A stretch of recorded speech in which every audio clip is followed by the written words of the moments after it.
కోట్లకి పడిపోయింది. ఇది పవర్ ఫైనాన్స్ కార్పొరేషన్ వాళ్ళు వేసినటువంటి అంచనాలు.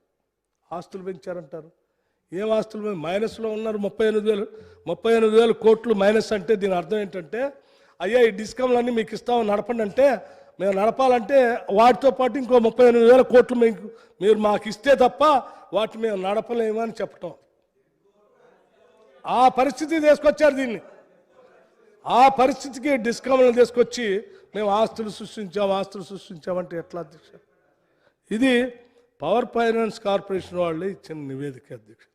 ఇక మీకు జన్కోల అప్పులు ఆస్తులు ఎన్ని రెట్లు పెరిగాయి కూడా నేను దాని లెక్క చెప్పాను. డిస్కౌంట్ పరిస్థితి దాని పరిస్థితి అది. హరీష్ రావు గారు నిన్న ఏదో లెక్కలు చెప్తూ వారు కూడా ఏదో చెప్పారు నిన్న ఎప్పుడో మాట్లాడుతూ మేము ఆస్తులు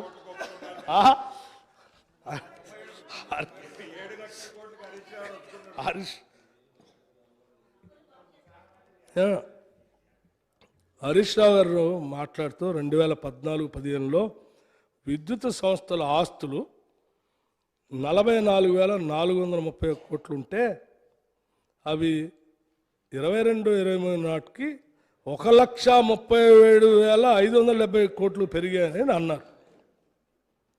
ఇది పూర్తిగా వాస్తవాలను తప్పుదోవ పట్టించే వ్యాఖ్య అధ్యక్ష. ఎందుకంటే గత ప్రభుత్వ హయాంలో పేరుకుపోయిన ప్రభుత్వ శాఖల విద్యుత్ బకాయిలు 24,299 కోట్లు ఉంటే డిస్కమ్ నుంచి ట్రాన్స్కోకి రావాల్సిన బకాయిలు 20,086 కోట్లు, డిస్కమ్ నుంచి జెన్కోకి రావాల్సిన బకాయిలు 9,740 కోట్లు.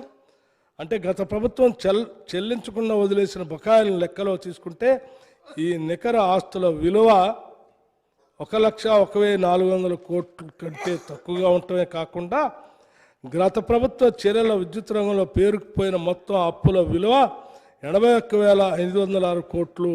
దాని తోడు ఈ ఇందాక మిగతాయి కూడా కలిపితే 1,06,000 కోట్లు పైబడి మీ ఆస్తుల కంటే అప్పులే ఎక్కువ ఉన్నాయనేది స్పష్టంగా అర్థమవుతా ఉంది అధ్యక్ష. ఇది హరీష్ రావు గారు చెప్పింది.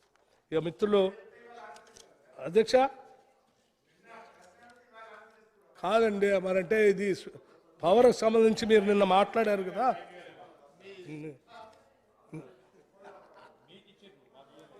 మీరు దయచేసి ఇక నుంచి ఎప్పుడు కూడా విద్యుత్ శక్తి గురించి కానీ, ఉచిత కరెంటు గురించి కానీ, 24 గంటల కరెంటు గురించి కానీ మీరు మాట్లాడితే చాలా హాస్యాస్పదంగా ఉంటుంది అధ్యక్ష. దయచేసి మాట్లాడబాకండి. 24 గంటలు కరెంటు మేము ఇచ్చాం యాడిచ్చారు? 24 గంటల కరెంటు 3 ఫేజ్కి రెగ్యులర్ డొమెస్టిక్ అవసరాలకు సంబంధించి ఆ బైఫర్కేషన్ లెక్క తీసి చూపిస్తే మీకు బడ్జెట్ సమావేశాల్లో స్పష్టంగా రోజుల వారితో సహా తీసి మీకు చూపిస్తాను. 24 గంటల కరెంటు మీరు ఎప్పుడు మీ జీవితంలో ఎప్పుడు ఇవ్వలేదు. మీరు 3 ఫేజ్కి రెగ్యులర్ ఫేజ్కి చూపిస్తూ దాని ఏదో లెక్కలు మసిపూసి మామిడికాయ చేసి చూపించడం కోసం ప్రయత్నం చేస్తూ ఉన్నాం. అట్లాగే ఇక ఉచిత కరెంటు మేము ఏదో వాళ్ళు స్టేట్మెంట్ కూడా ఇచ్చారు అధ్యక్ష. కరెంటు కావాలా కాంగ్రెస్ కావాలా? కరెంటు కావాలా కాంగ్రెస్ కావాలంటే జనం కాంగ్రెస్ కావాలి కరెంటు కూడా కావాలన్నారు. ఇద్దరు కలిపి మాకు ఓటేశారు. మీరు వస్తే కరెంటు ఉండదని, మేము వస్తే కరెంటు వస్తుందని జనం నమ్మారు కాబట్టి తీసుకొచ్చి మాకు వేశారు అధ్యక్ష. చూస్తాం కదా సార్, చూసాం కదా ఆల్రెడీ. ఆడ కూర్చున్నప్పుడే చెప్పాను పోయింది నేను.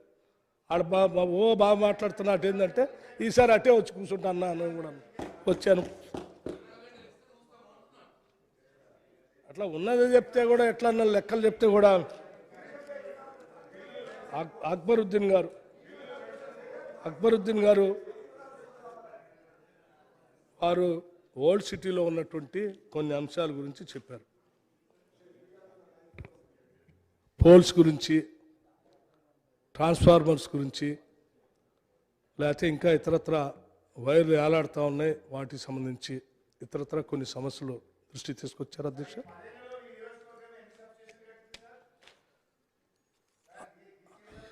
ఆ లెక్కలన్నీ మీ బడ్జెట్ సమావేశాల్లో మంచి ఇంకా వివరించి చూపిస్తారు.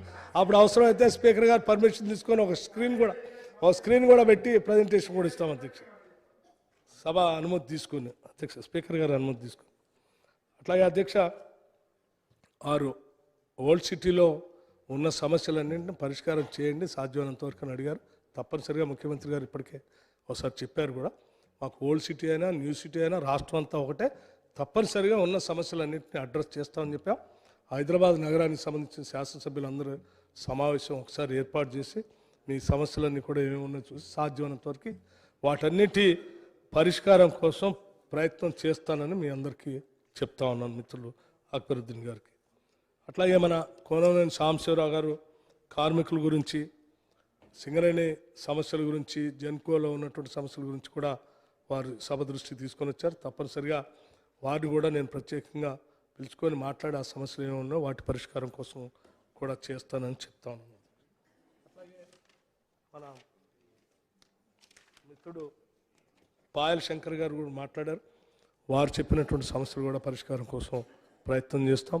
వంశీకృష్ణ గారు, రాజ్ ఠాకూర్ గారు, రాజగోపాల్ రెడ్డి గారు చెప్పినటువంటి అంశాలన్నింటినీ కూడా తప్పనిసరిగా పరిగణలోకి తీసుకొని ఈ ఈ ఈ శ్వేతపత్రాన్ని మీరు దయచేసి అందరూ అర్థం చేసుకొని లోతుగా అధ్యయనం చేసి సమగ్రమైనటువంటి సలహాలు సూచనలు ఇచ్చినందుకు సీనియర్ సభ్యులకి, సహచర మిత్రులకి అందరికి కూడా నా హృదయపూర్వకమైనటువంటి ధన్యవాదాలు తెలియజేయటమే కాకుండా ఈ విద్యుత్ శక్తి నిర్మాణం కోసం భవిష్యత్తులో దీన్ని అప్పుల భారం నుంచి బయటికి తీసుకొని వచ్చి ఈ రాష్ట్ర ప్రజలకి విద్యుత్ని నిరంతరాయంగా క్వాలిటీ పవర్ని అటు వ్యవసాయ రంగానికి